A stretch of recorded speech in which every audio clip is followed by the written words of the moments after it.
अस्सलाम वालेकुम दोस्तों।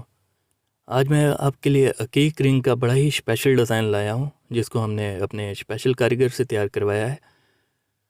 तो इसमें यमनी अकीक लगाया गया है, जो कि बड़ी फ़ाइन क्वालिटी में है और फ्लैट शेप में है।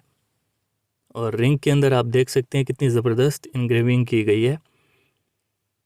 और ये खालिश चांदी रिंग में तैयार किया गया है इस स्टोन को। रिंग बड़ी हैवी है और इस डिज़ाइन का आजकल मार्केट में कुछ लोग 10,000, 12,000, 15,000 चार्ज कर रहे हैं। लेकिन आज जो मैं आपको प्राइस बताऊंगा चांदी की रिंग के, वो आप इस तरह की रिंग बनवाने जाएंगे तो आपको पता चलेगा कि इसकी मज़दूरी कितनी है। खाली पहली बात है, इतनी सफाई से आम कारीगर इसको तैयार नहीं कर सकता। तो इस रिंग की प्राइस है 6,000, 6,000।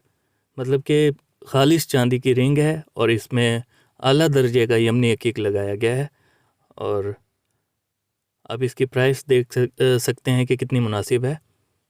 ठीक है, तो इसमें मैं मतलब कि आपको बताऊं कि और भी डिज़ाइन लाने वाला हूं, जो कि बहुत ही स्पेशल होंगे और बिल्कुल प्राइस मुनासिब होगी। तो ये चैनल आपके फ़ायदे के लिए बनाया गया है, तो इसको सब्सक्राइब कर लें। जो लोग पत्थरों के शौकीन हैं उनके लिए बड़ी स्पेशल कलेक्शन आने वाली है। मिलते हैं इंशाल्लाह नेक्स्ट वीडियो में, तब तक के लिए अल्लाह हाफिज़।